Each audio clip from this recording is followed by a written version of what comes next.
slide, I'd like to introduce who our panelists are going to be for today's session. I introduce myself. In addition to being the CEO of RETechnology, I'm also the founding partner of Wave Group and Wave Group Communications. So we provide technology consulting services to large firms, technology companies, MLSs, realtor associations, et cetera. And part of what we try to do in the RETechinar series is to introduce real estate brokers who are advancing through the world of technology and growing their business with the application of technology in their company, as well as specialists, people who are building technology for the real estate industry, who are really expert at making sure that technology solutions are delivering on the promise that's expected. So with that, I'd like to introduce Richard Eimers. He's the broker with Better Homes and Gardens Real Estate on the Emerald Coast. Are you with us, Richard? I'm right here. All right. And our other panelist is Martin Luus. I have an echo, so you guys can be on the telephone or you can have mic and speakers. You can't have both. Okay.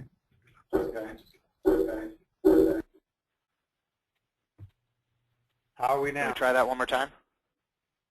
All right, great. There, that works perfect. Okay, and Martin's with us as well. He's with a company called Quantum Leads, and he's going to be he's the vendor to Richard Eimers, and he's going to be talking a little bit about any technical stuff that is related to Richard and his company. So Richard, just to start things off here, where the heck is the Emerald Coast? Well, if you're in Florida, if you're in any part of Florida, it's referred to as the Great Northwest of Florida. So we're up in the Panhandle, many times called the Redneck Riviera, but we're got the whitest sand and the clearest water for about 100 miles on either side of us. So that's the Emerald Coast. So is that primarily the area? Do you service the coastal region? Yes. What are some of the cities along there that people are excited about? So we're in Destin, Florida, and then to the west of us is Pensacola, and then to the east of us is Panama City Beach, and that's basically our market. Is that an area where you have to have multiple offices to service the region, or are you able to do it from a central office? You need to have multiple offices, is the short answer. One of the reasons we've gotten together with Better Homes and Gardens is they want one broker to cover a market. And this is the market that they want to cover is Tallahassee to Pensacola, and they've asked us to open up those offices to do that. But right now we're in Destin, which is the beginning in the center of the Emerald Coast. So before we get into the webinar today, how long have you been with Better Homes and Gardens? What is today? 28, 14 days. Wow, congratulations. And how has it been transitioning over to that? Amazing. Yeah. I mean, they must be pretty good at it. I was a RE/MAX agent for about 9 years, and then I had to start my own brokerage, which was Eimers Group, and became apparent in our marketplace that we needed to get with some big boys. And Better Homes and Gardens came in and talked to a bunch of brokers and asked us to join them, and this has been going on since March. But it's been really the last 3 weeks we've been going through the transition, and it's been great. Good company. So it's all good. We're still doing the same thing we do. Yeah, I mean, so have you guys switched over to a lot of their technology solutions, or are you using the stuff you used before? Are you running it in parallel? I think a lot of brokers want to understand. Yeah. Like, there's always a debate whether, to what degree you lean into the franchise solutions. Can you share a little bit about your experience with that?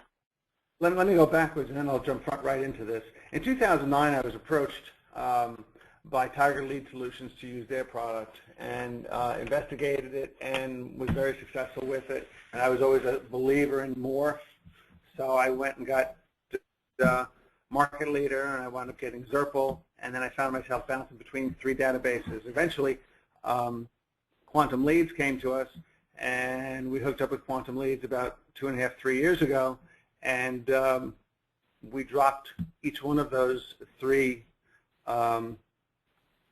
IDX solutions, and have now been doing exclusively Quantum Leads.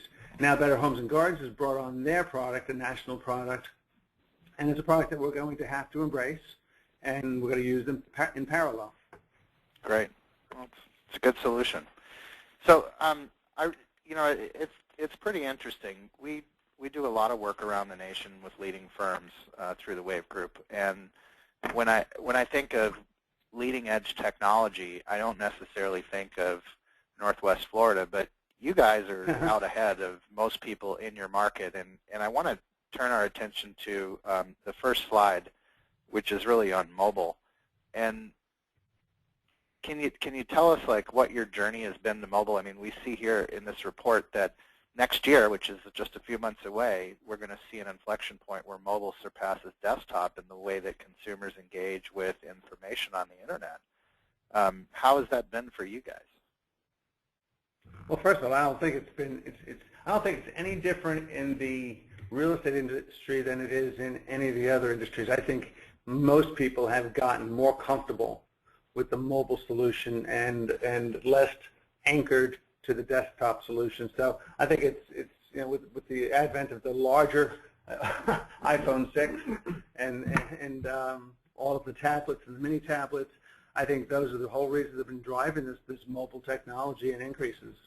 So it's just not us. I think it's the industry. I think it's the change that's taking place. And there's a debate among brokerage firms about whether you have a website that's responsive design, meaning that it works through a web browser, or whether you have an app, or whether you have both. What are you using in your marketplace, and how do you see that kind of coming together?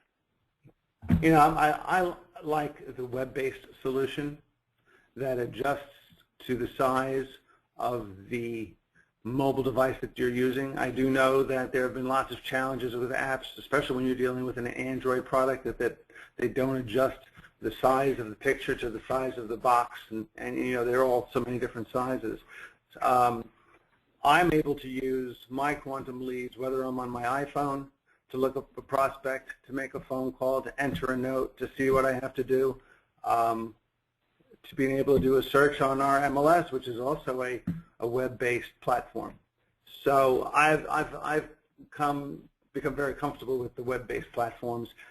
They have some challenges, but for the most part, they work just fine. Yeah, I mean, I can tell you just from my own experience, and I'm sure this is just a general consumer experience.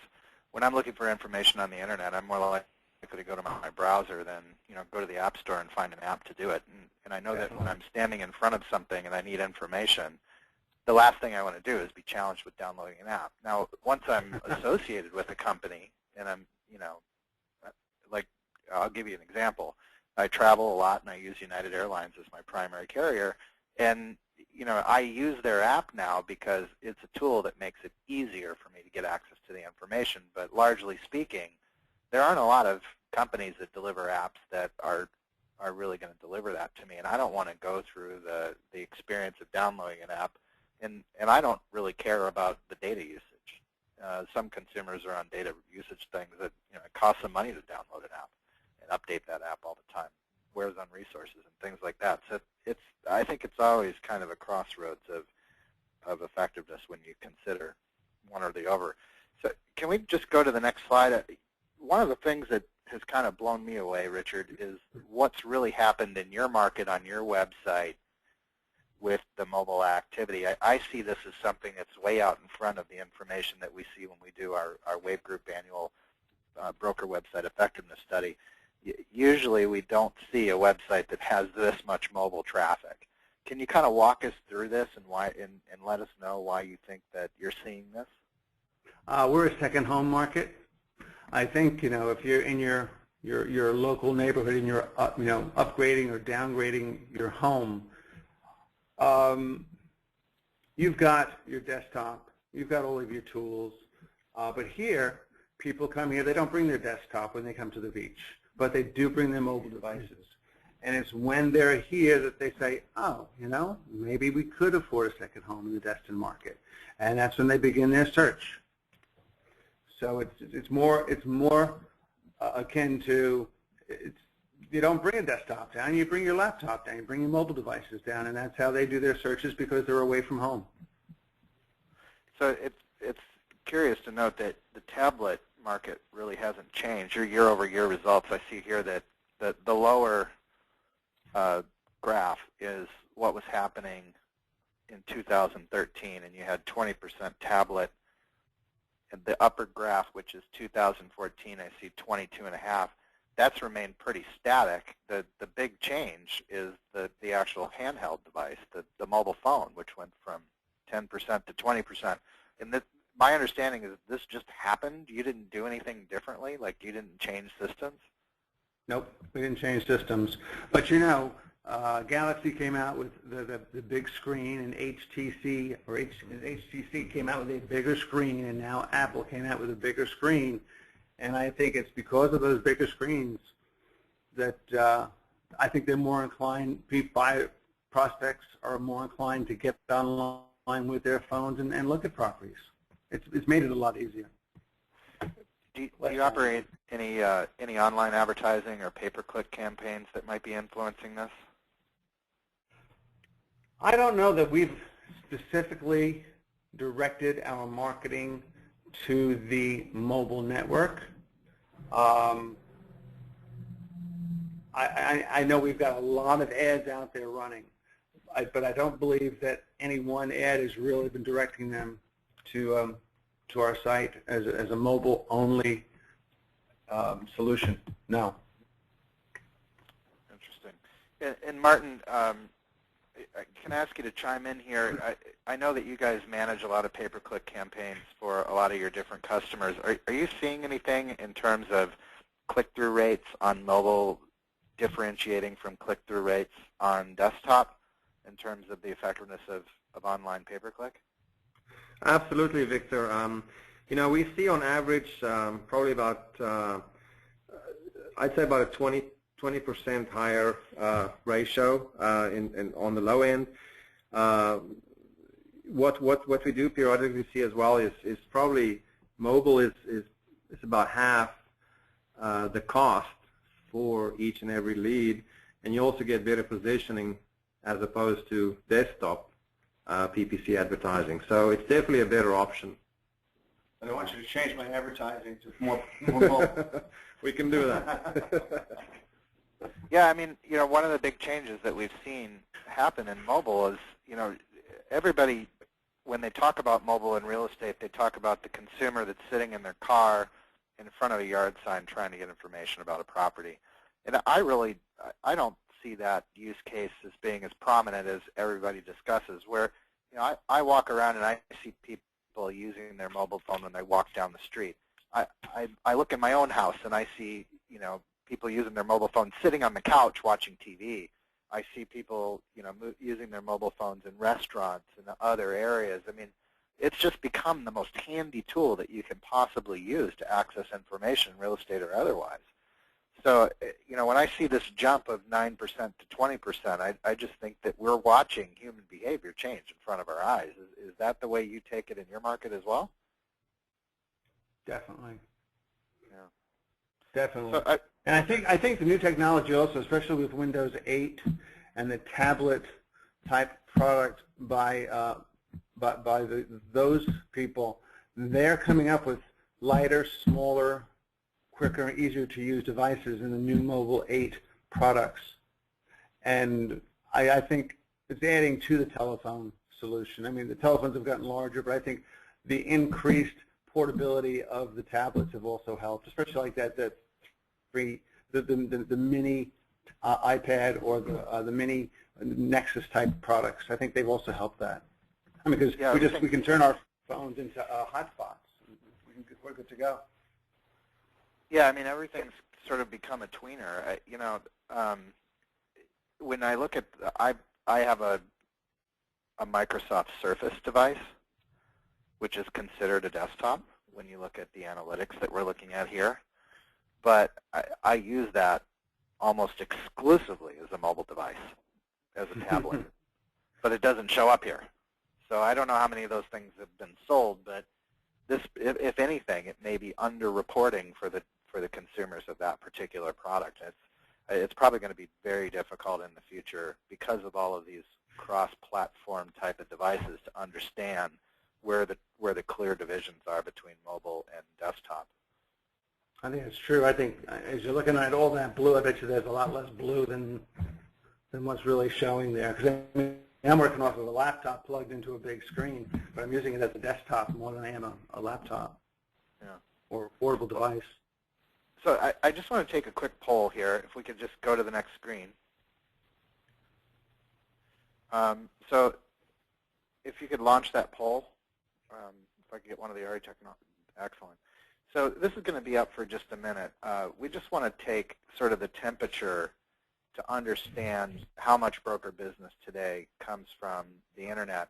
And one of the interesting things that we talked about beforehand is that there should probably be another item here, which is I don't know, right? So now, while people are answering this poll, and we'll show the results as soon as people click one of the three options, I just want to ask you, so can you tell me, like, how much of your business is coming from mobile, and share with me a little bit of how you're measuring that?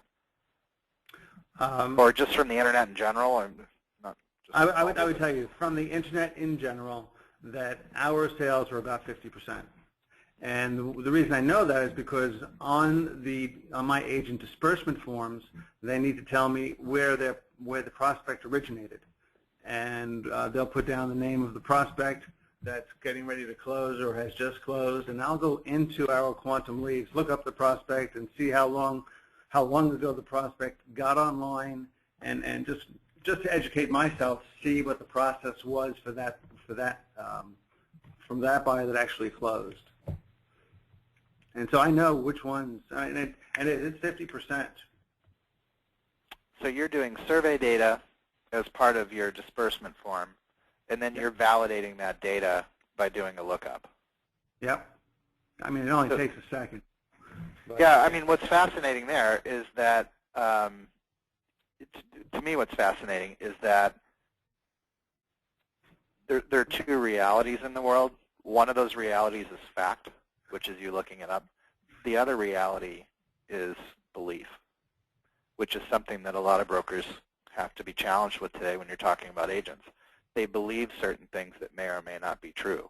They may believe, and if you read the NAR data, it says that 85% of your customers come from sphere marketing, only 15% from other sources, including Internet, which could disperse, if you believe that, then you might say, this Internet thing, it's like the 8-track tape, it's going away.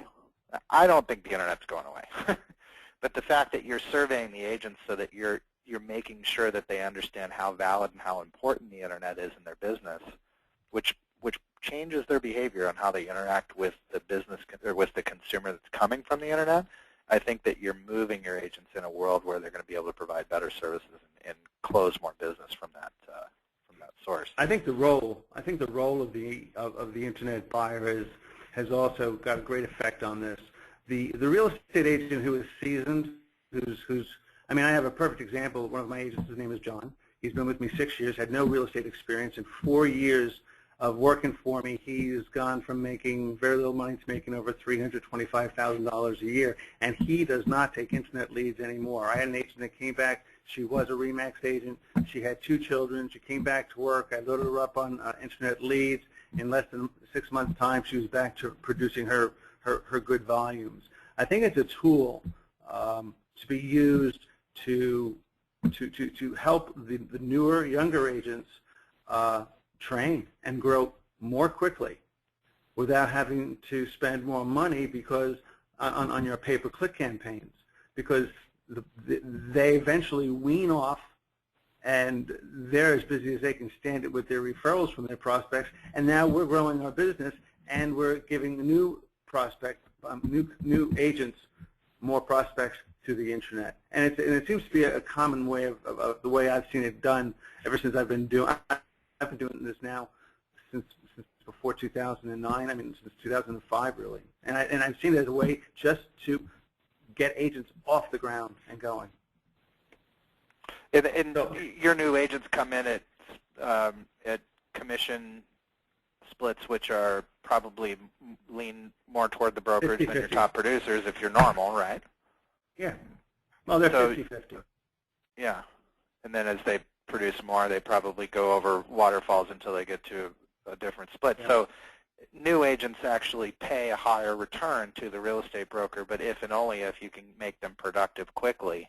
And so it's to your interest and their interest to get them producing. So I remember sitting at an Inman conference in San Francisco with a great broker who operates a business in the East Bay, and I said, you know, where is so-and-so and so-and-so and so-and-so? I know by name who his top producers are because they're all doing between $80 and $100 million a year. I said, where are they? Why aren't they here? And he said, oh, those are my present agents and my past agents. The people that you see around me here, that's my future, and they need to be here. Those top producing agents, they're not going to mess with this stuff. And I think you just reiterated that. Yeah. These are for people who are getting into the business, who need to get their feet on the ground, need to earn some money, and it's incumbent upon me as the broker to make sure that they're trained, that they know what they're doing, and to help them get these first deals done. And I think this is a very good example when you're looking at these poll results that 0 to 20% are coming off the internet. To me, those are seasoned, experienced, professional realtors contributing to the bottom line. Where you see the over 50%, I think you're seeing a lot of brokerages that have newer people that are contributing to the bottom line at a lower percentage cut. Because we know those guys in that 20% range, those guys are probably getting a 75%, 80% commission split, where the others are you know, they're newer. Yeah. So before we move into the next section, so we remember today's topics are threefold: mobile, local, and social. I failed to get Martin to talk about the cruise. So Martin, we've never given away a cruise on RETechnology, and I think it's awesome that you're going to do that to one of the people on today's webinar. And so could you please just give us some details about that? And before you do that, though, I just want to remind everybody, if you have a question for Martin or Richard about what they're doing or how they're doing things differently, by all means put your question in the question box in the GoToWebinar control panel, and we'll answer that. We have time at the end. So Martin, what's the deal with the cruise? Sure. So today we are basically giving away a two-person cruise for 5 days and 4 nights. The destinations are either Mexico, the Bahamas, or the Western Caribbean. Overall, though, you know, there is a number of ports to depart from: Los Angeles, Miami, Port Canaveral, Mobile, Alabama, New Orleans, and Galveston, Texas. And just so you guys know as well, these cruises are fully transferable and even upgradable if you wanted to select a different destination, maybe even an Alaskan cruise, for instance. The only thing you would be responsible for would be transportation to and from the port, and there is daily taxes and port charges. But that pretty much sums it up. And in total, there's about 75 different choices in terms of cruises, destinations, length of time, etc., up for grabs. Right on. So I think that's awesome, and thank you for doing that. I'm sure somebody is going to be really stoked at the end of this. Absolutely. We'll even send a couple of days. Yeah. So we're going to turn now to talk about local, and I think this is a really important and timely topic for our industry today, because certainly real estate brokers are, they're trying to understand how they position themselves in the internet space, and by and large, because of listing syndication and because of the prominence of IDX, where literally every broker and agent and every portal seem to have just about every listing in America today, differentiating yourself locally in a market has become more and more difficult.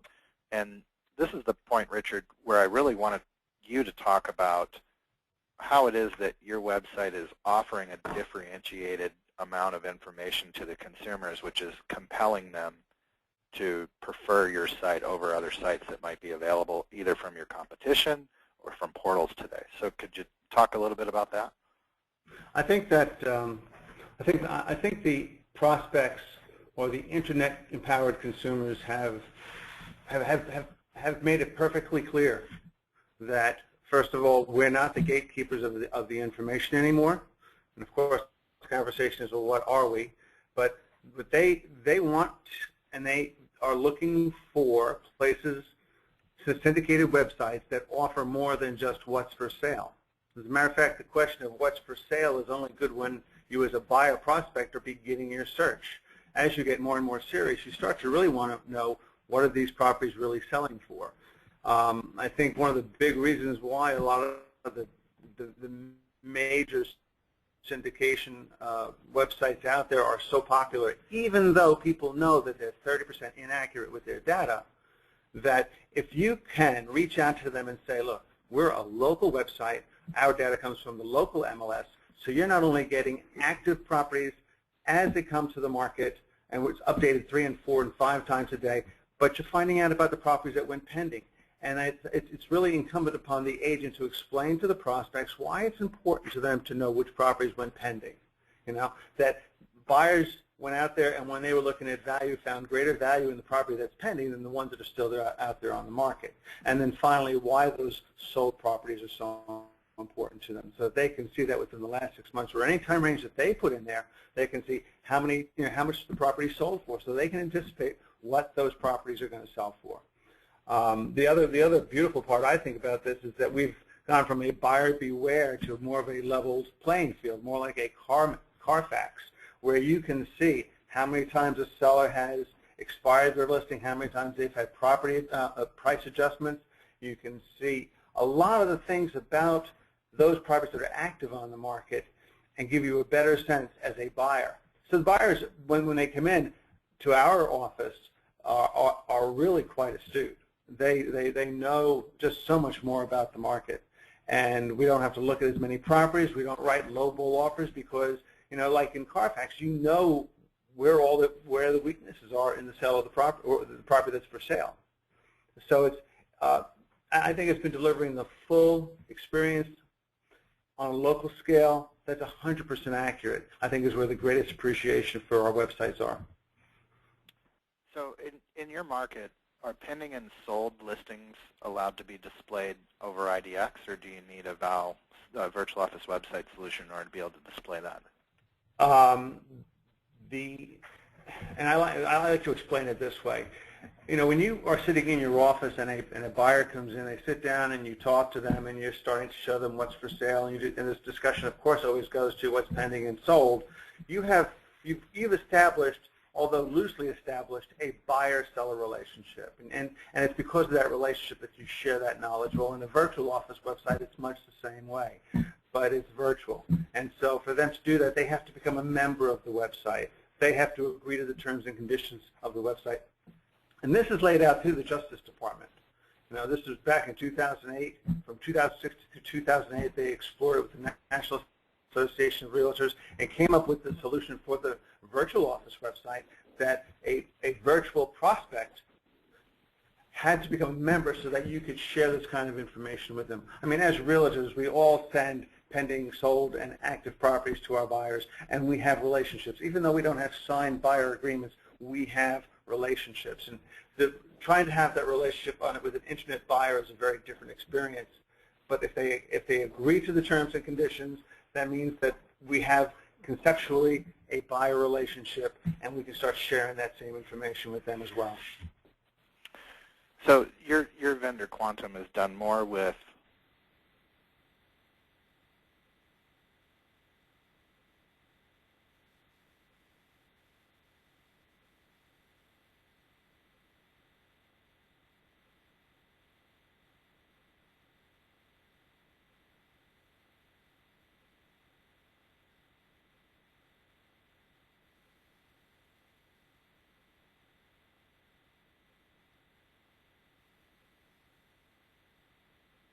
home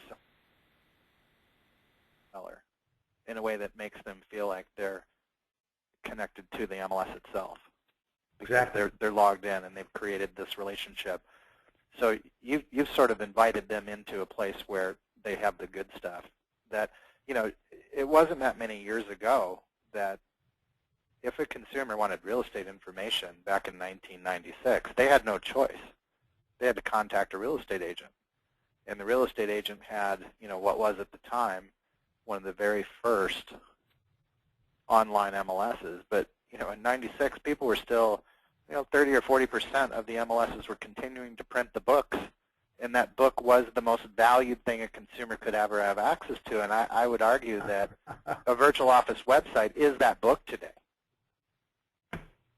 Well, even that book, I think, only showed what was for sale. Did it show us the pending? I forget. But it's the candy in the candy store. It's what they're looking for. They want all the information. They want to be empowered.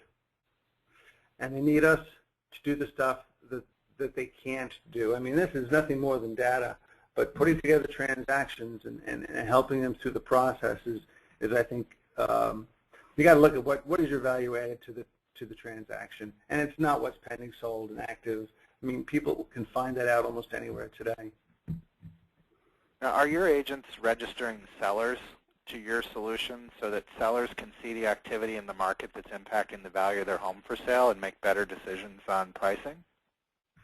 You know, my market is a second home market. It's not the same. If you were in a typical American community, every buyer is a seller, right?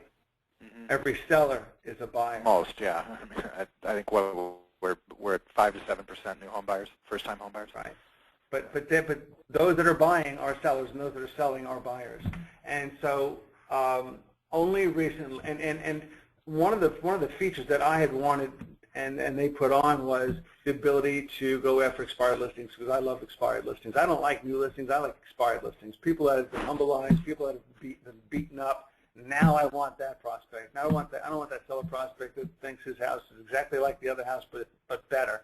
So I enjoy expireds, but the market has been such flux, you know, and such change in the last 5 years, and now all of a sudden we see ourselves switching over to a seller market, and so one of the things that I know that's coming down the road is a seller button, so that when a seller comes to the website and is considering himself a seller, he can go in, push that button, it takes him to a different part of the website, but very, very much the same experience. You know, identify your house, identify, you know, the square footage, bedrooms, bathroom size, and amenities, neighborhood, and empower them. So that I know is coming down the road. I mean, it's right around the corner. But a seller can come on and act like a buyer and get the same answers to the same question. What's my house worth? And they can figure it out themselves, for the most part. So the market updates that I see here on the screen, 107 updates today, is that something that gets sent out via email, or is that a widget that displays on the page? How is that information presented to the consumer? It's shown on the page. Yeah. It's in the number of new leads that came on. That's this is a very small market. What is your MLS area? What is it called? It's called the Emerald Coast Association Okay. of Realtors. We've got 2,500 agents, and we probably have about 120,000 properties, and probably 40% of those are absentee owners. Wow. And do you have a feel for what days on market is? Days on market right now is 60. Say that again? 60 days on market for correctly priced properties. Okay. Yeah. I was with a broker last week, and days on market in San Francisco is 8. Yeah, I saw that. Amazing. So one of the fascinating things about some of these markets, and everything in San Francisco is luxury and or hyper luxury. There's no economy housing in the city anywhere, and it's just fascinating to me. But being able to deliver information quickly to your buyers and allowing sellers to price appropriately in a market that's changing daily is so valuable. And you can only do it with a VAL. By the time it takes other solutions to catch up, the market's gone. It's definitely moved. One of the things you need to know is you really need to teach these prospects that come to the website how to use it. So typically what I do is I only let them have an IDX experience for a little while. I want them to look at what's been for sale. And I like to see them look at 20 to 30 to 40 properties. And there's a lot of other things that go along with it. But once I see them looking and really looking and increasing their searches and showing true activity, then I turn on their pending side of it. I want them to see, oh, where'd that come from? Oh, those properties are pending now. We lost out on those sales. And then a few moments later, I want them to, moments, could be 2-3 weeks, I turn on the sold side. And all of a sudden, they're starting to see green, yellow, yellow, yellow, red, green, yellow, yellow, red, red, red, and letting them see that in the last 6 months, this is the profile of your market, that there is very little inventory to choose from. All of these other properties have sold. Is that done through business rules, or are you manually doing it? That is my office rules. Okay. That's how but, I mean, I like it. Is that being programmed into your website solution, or are you manually doing it? My agents are manually doing it. Okay. No, some people set it. I mean, it's actually one of the things that frustrates me, but, maybe I'm not the core audience because I'm more on these websites to research than I am to actually buy or sell a home. But I get to a website and I look at like 15 listings, and then I hit a roadblock that says you must register to see any more. And, I'm not intent on buying or selling, so I usually abandon. Some people set those things, and it's always been curious how brokers make those decisions. And it sounds like you take a very personable, or a very personal and an explicit method to do it manually, so that you can kind of move people into the sales funnel when you think it's appropriate. Yeah, well, when they actually show the selling signals, we have a tremendous number of people that are just brick kickers, and they're fine, and they don't wear out the website. As a matter of fact, I send them an email that says, keep using our website, dream, imagine living in houses like you're looking at. You can't wear out our website, so feel free to use it. But when I see them making buying moves, they do change their search, modify their search, come back and look at 5 and 6 properties the same over and over again. Then we start to give them those things. But I don't. When I see someone come on, they register. They become a member. If you want to be a participant in a VOW where you have all of this data available to you, it's not we're saying you have to register. We want you to set up your account. We want you to set up your customizable searches so that you will get updates as properties that you're looking for come onto the market or go pending or go sold that you're made aware of. So we don't want it to seem like I'll trade you your information. You show me yours, I'll show you mine. It's more a matter of set up your account, set up your searches, get your updates. If you're serious and qualified, as a serious and qualified buyer, this kind of information will help you. Great.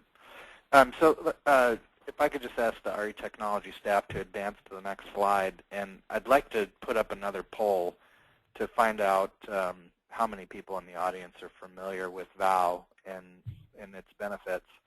So if you could just answer yes or no, this poll should only take a second. We were pretty instrumental in the activities that you talked about when the Department of Justice settled with the National Association of Realtors to make virtual office websites an option for each and every real estate firm across America today. And it was hard because it was a solution that was available in some markets and not in other markets, and some competitors were trying to not allow it to be used. And so now it's available to everybody, right? But not all states are full disclosure states. So the state of Florida is a full disclosure state. So we get the full benefits of a VOW experience, whereas Texas and Arizona, from what I understand, are non-full disclosure states. So the only solution they have is an IDX solution, and they could use this product that way as well. Correct. Yeah, it's fascinating stuff. So you can see that there's still an education gap from the poll results about virtual office website. I think if you were to drill into the yeses, you might get a different answer if you said, do you have one or not? Because when we do our broker website technology adoption survey every year at the Wave Group, we noticed that fewer than 10% of real estate brokers in America actually have a VOW solution. So it's a pretty strong opportunity for real estate brokers who, I mean, you've been doing it for 2 years, so you're way out in front of this thing, but it's been around, as you said, since 2008. So it's an opportunity that avails itself to brokers, which is largely going unused. So I just want to jump to another quick poll, and we'll just take a second on this. But the last segment of what we're going to talk about in today's webinar, we talked about mobile, we talked about local, and now we're going to discuss social, because social is one of these things that people really don't understand whether it's working or not in their business. In fact, largely speaking, when you talk to agents about social media and you ask, is it noise or is it something that's really making a difference in your business, you get all kinds of answers. And as a researcher, one of the things that we recognize when we see a scatter plot of answers is that this isn't something that's mature yet, that people really don't understand it. People that aren't getting benefits from it are probably people that aren't doing it right, or people that are doing it right are doing it in a special way that most people are not. Some people are totally ignoring it. So it's, like so many things in real estate, with technology moving as quickly as it is, we see the results just all over the board. And even in our poll results here, we see people split right down the middle on it. So let's just kind of move into the next slide. I've really taken a look at what you've been doing with social media, and one of the things that I've recognized is that you have a bifurcated system where in your company you're using social media to connect with people that are in your social networks, but you're moreover enabling the consumer to tie your website and the information that you're making available to them to their audience. So they're saying, oh my God, look at this house that I found. I'd love to live here, or I plan to buy this, or I just bought this, or I looked at this today, or I just went to an open house. So can you talk a little bit about that bifurcated strategy and kind of coach us a little bit on how you're making it effective in your business? We've made it a part of the prospect's experience. And it's one of the things that you talk to them about. You can't have long conversations. You have to have very short snippet, 15, 17-second conversations with these prospects. And one of the things you remind them of is that you're buying this property, and this is a property that you're going to be proud of, and you might want to start showing your friends and your family the properties that you're looking at, and let's find out what they think about it.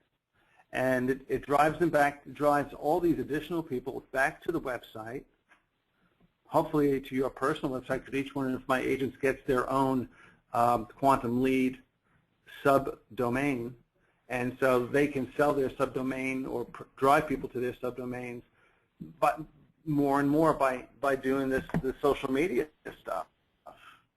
The other things that you can do on these websites is we have the ability to blog or write articles and share that and send that out to these prospects. So it's saying things not, hey, look what I've got for sale. It's, wow, look at this house. What an amazing this, what an amazing that. Nice property. But no, it's not that I have it for sale. I cannot stand when I go to LinkedIn or another Facebook, a real Facebook site, or they come to my site and say, oh, I've got this for sale and that for sale and this for sale. It's social. It's like taking somebody through your house, that's never been to your house before. It should be that kind of an experience. Well, you chose a really good home to display this $6.5 million property. Just to give you a point of reference, if that were in Orange County, California, that would be somewhere between 25 and 75 million right there on the water. What a deal! If you're going to live coastal, you definitely want to live down in Florida. That's a gorgeous property. So I just kind of want to move on to the next slide here, and just remind people in the audience we are going to be answering your questions. So use the GoToWebinar control panel, and thank you in advance for all the questions you've asked so far. So in a short minute, we'll be getting to those. We just have this is our final slide. So can you kind of walk us through which sites are most important to your business and how you see that impacting the leads that you're generating today? For our business, we're second homes, and people that can afford a second home tend to be more professional or entrepreneurial in nature, or are professionals. So I find that I connect better in LinkedIn. I see many agents and a lot of conversation taking place with how you can be more effective with Facebook. And that actually, the Facebook experience has changed a lot from where it was 2 years ago or a year and a half ago to where and how they've changed it today. And it's becoming far more professional, and as far as being able to present yourself as a competent, knowledgeable realtor. You know, Twitter, I think Twitter's too fast. It comes and it goes so quickly that I don't think we're able to capture enough people. It's a constant experience, and you know, real estate is busy enough without having to continually feed something like Twitter. And Google for us has been, it's just so new. Still don't know how to use it. We try, but it's still too much of an unknown. So we have our challenges. We found that Google is really the most powerful thing about Google Plus is when you Google your brand, the brokerage name or an agent name, that the contact information for that keyword will appear on the right-hand side of the list results in a large box, so that you can understand how to connect with people. So it's, I mean, it's to me, Google Plus is all about being on the front page of Google with your directory entry of your contact information, your website, your picture, your brand, your logo, all that stuff. We see Twitter the same way you do. It's like, unless you're talking to a real estate agent who's just into Twitter and who happens to have a whole bunch of friends that is really into Twitter, that it's not really, like, you almost have to be a tweet head in order to be effective in that marketplace. LinkedIn has been really steady, and you know, the one that's not really mentioned on here that we've seen really rise up in its validity is Pinterest. People look at a property like the one you showed on the prior page, and they go, oh my God, I want to show this to my girlfriends. And I say girlfriends because it's mostly women that are on that site. But in Facebook, you know, they keep goofing it up. Like, you put something on Facebook that you expect people to see, and lo and behold, unless you get a bunch of comments or likes, they don't display it. So that's kind of changing. But Facebook is clearly the big elephant. I mean, they're driving more than half of what people are seeing in terms of results. Is that fair to your market as well? Yeah, I agree. Totally. And I'm not so sure about Pinterest. I'm not so sure about Instagram. I mean, these are nice places, but I don't think it helps us to be recognized as experts in our market. It's just a place to put pretty pictures. Yeah, my daughter's on Instagram. She's 11. She loves it. All right, so with that, we're going to stop the recording of today's webinar. So if I could ask staff to do that, and we're going to get in.